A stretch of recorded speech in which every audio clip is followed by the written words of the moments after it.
저의 나이는 52세, 이름은 김사랑입니다. 30년 동안 오로지 두 아이만 보고 살았습니다. 새벽 4시에 일어나 신문을 돌리고, 낮에는 식당에서 일하고, 저녁에는 청소 일을 단 하루도 쉬지 못했습니다. 그렇게 30년을 버텼습니다. 그런데 작년 30년 만에 첫사랑이 돌아왔습니다. 오랜만이야. 잘 지내지? 저는 설렜습니다. 30년 만에 처음으로 행복을 느꼈습니다. 3개월 만에 결혼을 약속했죠. 하지만 그가 원한 건 제가 아니었습니다. 30년 동안 제가 목숨처럼 지켜온 2억 원이었습니다. 더 충격적인 사실은 그 남자가 바로 제 딸의 친아버지였다는 것입니다. 제 이야기를 시작하겠습니다. 시작하기 전 구독, 좋아요 부탁드립니다. 30년 전으로 돌아가 보겠습니다. 저는 22살이었습니다. 대학생이었죠. 그때 만난 남자가 있었습니다. 동현이라는 이름의 첫사랑이었어요. 우리는 2년을 사귀었습니다. 제 인생에서 가장 행복한 시간이었죠. 그런데 어느 날 갑자기 그가 말했습니다. 미안해. 나 미국으로 유학가 헤어지자. 전화도 안 받고 연락도 끊기고 저는 완전히 버림받았습니다. 그리고 2개월 후 저는 깨달았습니다. 제가 임신했다는 것을요. 22살 대학생 혼자. 저는 모든 것을 포기하려 했습니다. 그때 나타난 사람이 제 남편, 지금은 고인이 된 남편이었습니다. 그분은 제 선배였어요. 학교 선배. 저의 사정을 다 알고도 이렇게 말씀하셨죠. 괜찮아요. 내가 평생 책임질게요. 아이는 내가 낳은 딸처럼 키울게요. 나만 믿어요. 저는 그분과 결혼했습니다. 그리고 딸을 낳았어요. 건강한 예쁜 딸. 1년 후에는 아들도 낳았고요. 남편은 정말 친자식과 하나도 다르지 않게 딸을 키워주셨어요. 생일마다 선물을 사주고 아플 때 병원에 데려가고 학교 운동회에도 빠짐없이 가고 딸은 평생 친아빠가 누군지 몰랐습니다. 저희 남편이 진짜 아빠였으니까요.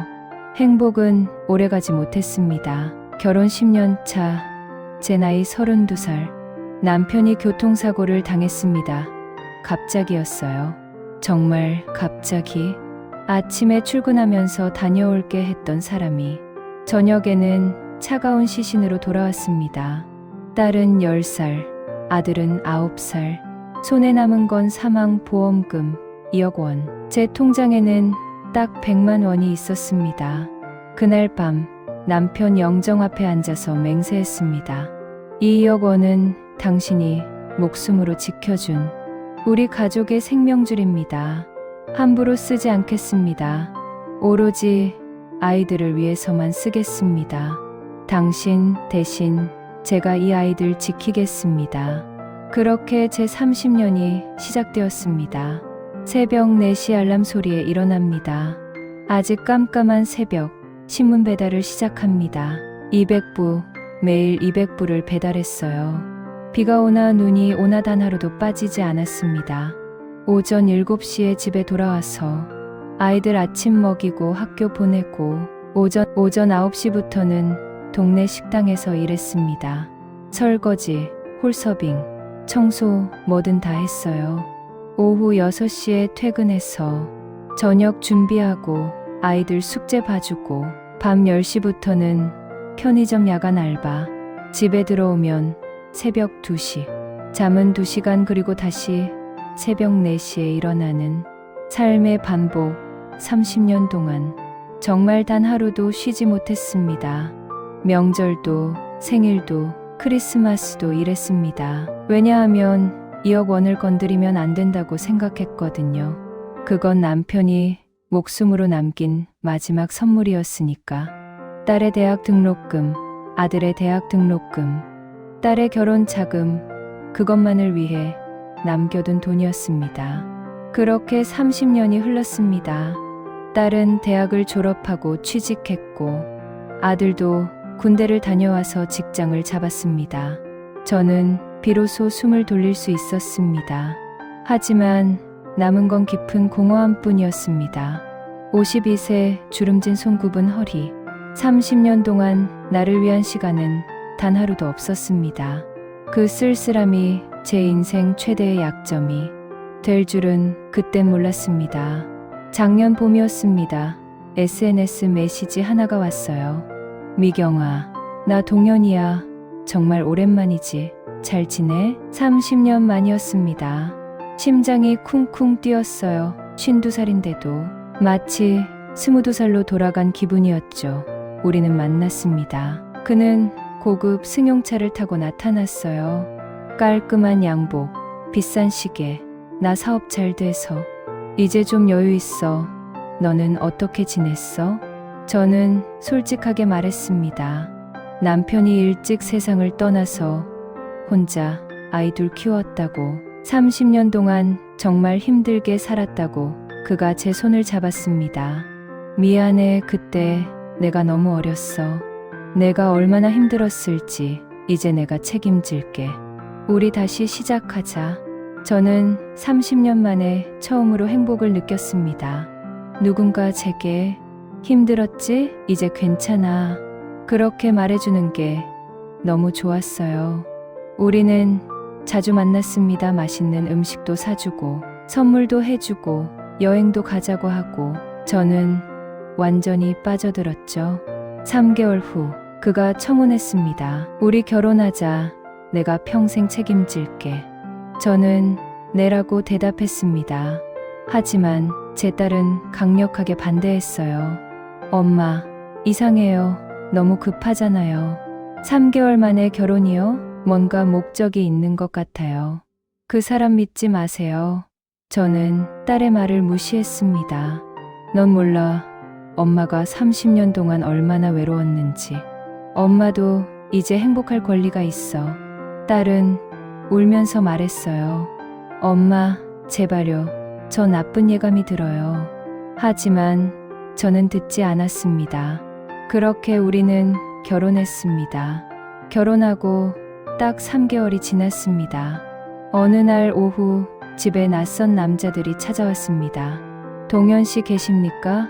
빚 받으러 왔습니다. 빚? 저는 아무것도 몰랐습니다. 남편 동현을 불렀죠. 이게 무슨 일이야? 그는 당황한 표정으로 채권자들을 돌려보냈습니다. 그리고 그날 밤 우리는 마주 앉았습니다. 사실은 내가 사업 실패해서 빚이 좀 있어. 7천만 원 정도.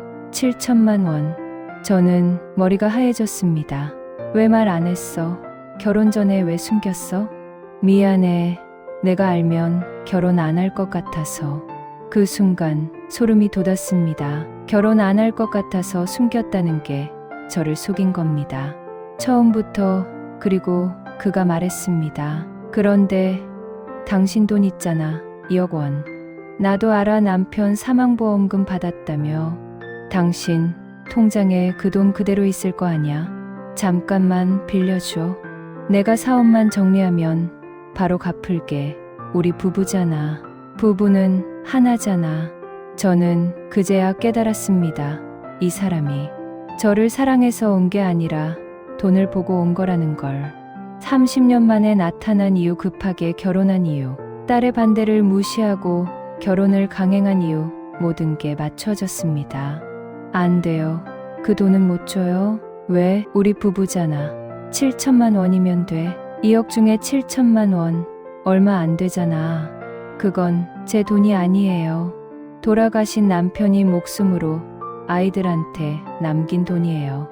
딸 결혼 자금, 아들 결혼 자금, 그리고 나중에 제가 아플 때 쓸 돈이에요. 당신 빚 갚는데 쓸 수 없어요.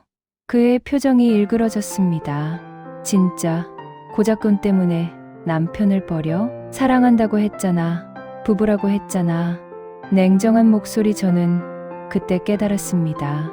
이 사람에게 저는 애일 뿐이었다는 것을요. 며칠 동안 우리는 말도 하지 않았습니다. 그는 계속 저를 설득했어요. 제발 7천만 원만 내가 꼭 갚을게. 하지만 저는 단호했습니다. 안 된다고, 그 돈은 절대 못 준다고. 그러던 어느 날 밤 저는 결심했습니다. 마지막으로 모든 진실을 말하기로. 우리는 마주 앉았습니다. 동현 씨, 제가 마지막으로 할 말이 있어요. 뭔데? 우리 큰딸 그 아이는 당신의 친자식입니다. 30년 전 당신이 저를 버리고 미국 갔을 때 저는 임신 3개월이었어요. 당신은 연락도 안 받고 완전히 사라졌죠. 저는 혼자 아이를 낳았어요. 그리고 다른 남자와 결혼했고요. 그 남자가 당신 딸을 친자식처럼 키워줬어요.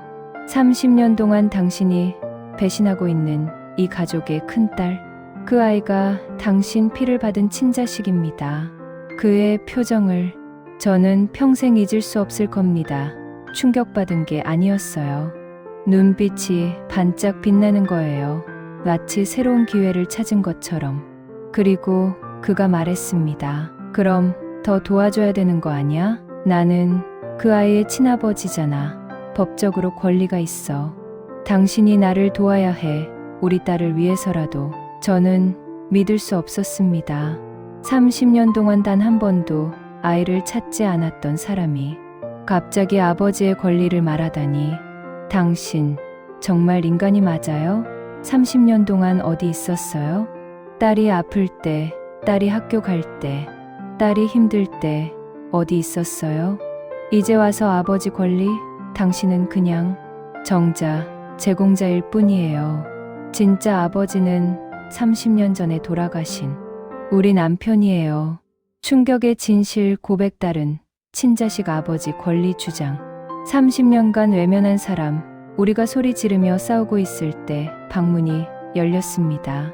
딸이었습니다. 딸이 우리의 대화를 다 들었던 거예요. 딸의 얼굴에는 눈물이 가득했습니다. 그리고 딸이 동현을 향해 말했습니다. 당신 내 친아버지라고요? 당신은 내 아빠가 아니에요. 30년 전에 돌아가신 우리 아빠가 내 진짜 아빠예요. 나를 새벽 4시부터 키워준 아빠. 아플 때 병원에 데려가 준 아빠. 학교 운동회에 와준 아빠. 대학 등록금 주려고 밤낮으로 일한 아빠. 그분이 내 아빠예요. 당신은 그냥 엄마를 임신시키고 도망간 비겁한 사람일 뿐이에요. 이제 와서 아버지의 권리? 당신한테는 권리 같은 거 없어요. 당신은 우리 가족이 아니에요. 딸이 제 품에 안겼습니다. 그리고 엉엉 울었어요. 30년 동안 한 번도 보지 못한 딸의 모습이었습니다. 엄마, 그 2억 원 절대 주면 안 돼요. 그건 우리 아빠가 목숨으로 지켜준 돈이에요. 저 사람한테 주면 아빠한테 너무 미안해요. 제발, 제발요. 저는 딸을 안고 깨달았습니다. 혈연이 뭐가 중요한가?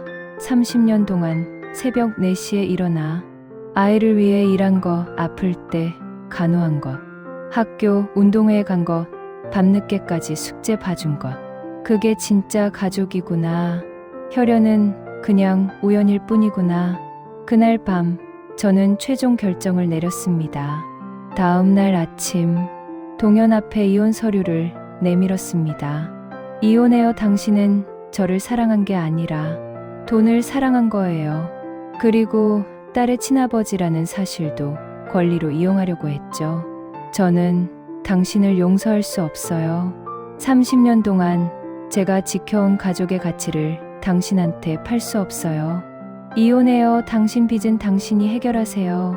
그리고 다시는 우리 가족 앞에 나타나지 마세요. 법적으로 당신이 딸의 친아버지지만 딸은 이미 거부했어요. 30년 전에 죽은 남편이 진짜 아버지라고.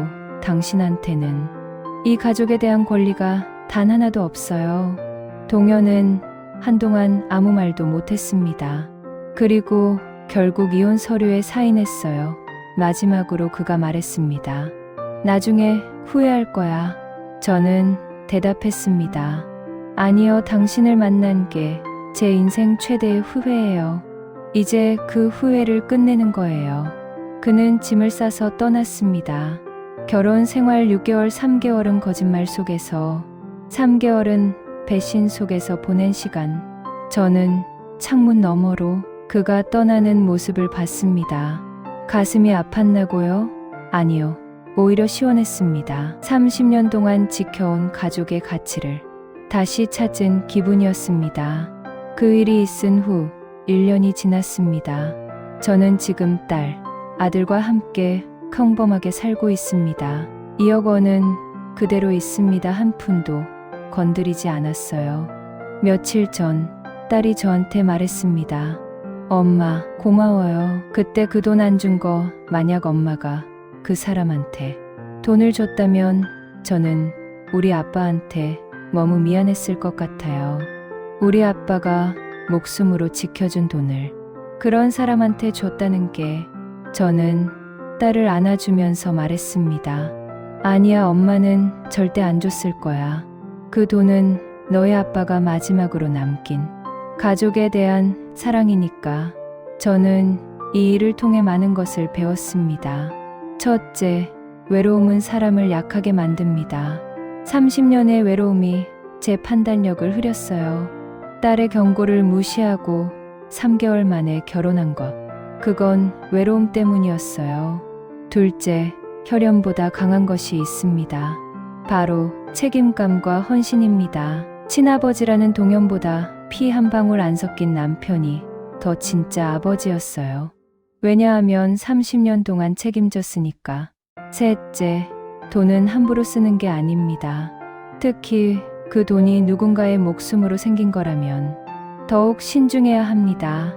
만약 그날 7천만 원을 줬다면 2억 원은 다 사라졌을 거예요. 그리고 저는 평생 죄책감에 시달렸을 겁니다. 마지막으로, 가족의 정의는 혈연이 아닙니다. 함께 힘든 시간을 버텨낸 사람들이 진짜 가족입니다. 30년 동안 새벽 4시에 일어나 신문 돌린 그 시간, 비 오는 날도, 눈 오는 날도, 몸이 아픈 날도 단 하루도 쉬지 않고 아이들을 위해 일한 것, 그게 가족입니다. 피는 물보다 진하다고 하지만 책임감은 피보다 더 진합니다. 지금 저는 55세가 됐습니다. 딸은 결혼을 준비하고 있고 아들은 여자친구가 생겼어요. 며칠 전 딸이 말했습니다. 엄마, 저 결혼하면 혼자 살 거잖아요. 외로우면 어떡해요? 또 이상한 사람 만나면 안 돼요. 저는 웃으면서 대답했어요. 괜찮아, 이제 엄마는 외로움을 이기는 법을 알아. 외로움 때문에 함부로 사람을 선택하지 않을 거야. 그리고 엄마한테는 너희가 있잖아. 세상에서 가장 든든한 가족이, 피 한 방울 안 섞인 아빠가 30년 동안 지켜준 가족. 그게 엄마한테는 세상 그 어떤 것보다 소중해. 여러분께 묻고 싶습니다. 가족이란 무엇일까요?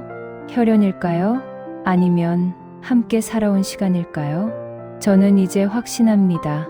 진짜 가족은 DNA가 아니라 책임감으로 만들어진다고. 30년 동안 새벽 4시에 일어나 당신을 위해 일하는 사람, 당신이 아플 때 병원에 데려가는 사람, 당신의 꿈을 위해 자신의 꿈을 포기하는 사람, 그 사람이 진짜 가족입니다. 만약 지금 외로움 때문에 누군가를 만나려고 한다면 제 이야기를 기억해 주세요. 외로움은 채워줄 수 있지만 잃어버린 가치는 다시 돌아오지 않습니다. 제가 30년 동안 지켜온 2억 원은 단순한 돈이 아니었습니다. 그건 남편의 마지막 사랑이었고 아이들의 미래였고 우리 가족의 존엄이었습니다. 그걸 7천만 원 빚진 사람에게 넘겨줄 수는 없었습니다. 따뜻한 목소리, 지금 이 영상을 보시는 분들 중에 혹시 비슷한 고민을 하고 계신가요? 오랜만에 나타난 옛사랑, 달콤한 말, 외로움을 채워줄 것 같은 기대하지만 조심하세요. 30년 만에 나타난 사람은 대부분 이유가 있습니다. 진짜 사랑이라면 30년 동안 연락이 끊기지 않았을 겁니다. 그리고 만약 당신에게 소중한 무언가가 있다면 재산이든 아이들이든 가족이든 그걸 함부로 나누기 전에 수백 번, 수천 번 생각하세요. 제 딸이 말했던 것처럼 그 돈은 우리 가족의 경계예요. 당신도 그 경계를 지키세요. 눈물 글썽이며 이 영상을 만들면서 많이 울었습니다. 30년 전 돌아가신 남편 생각에 새벽 4시에 일어나던 그 시간들, 딸이 울며 안겼던 그날 밤 모든 게 떠올랐습니다. 하지만 저는 후회하지 않습니다. 제가 내린 선택 이혼 서류에 사인하게 한 것, 2억 원을 지켜낸 것, 그건 제 인생 최고의 결정이었습니다. 왜냐하면 힘찬 목소리 저는 30년 동안 지켜온 가족의 가치를 다시 세웠으니까요. 피보다 진한 책임감, 혈연보다 강한 헌신, 그게 진짜 가족입니다. 마지막으로 돌아가신 남편에게 말하고 싶습니다. 여보, 제가 당신이 남긴 2억 원 잘 지켰어요. 딸도 아들도 모두 잘 컸어요. 당신이 30년 전에 약속했던 평생 책임진다는 그 말 저도 지켰어요. 고마워요. 그리고 사랑해요. 진짜 가족은 혈연이 아니라 책임감, 30년의 헌신을 지켜냈습니다. 고인이 된 남편에게 바칩니다. 여러분께 묻습니다. 당신에게 가족이란 무엇인가요? 혈연인가요? 아니면 책임감인가요? 댓글로 당신의 생각을 들려주세요. 그리고 만약 비슷한 경험이 있다면 함께 나눠주세요. 당신의 이야기가 누군가에게는 큰 위로가 될 수 있습니다. 구독과 좋아요는 더 많은 사람들에게 이 메시지를 전하는 힘이 됩니다.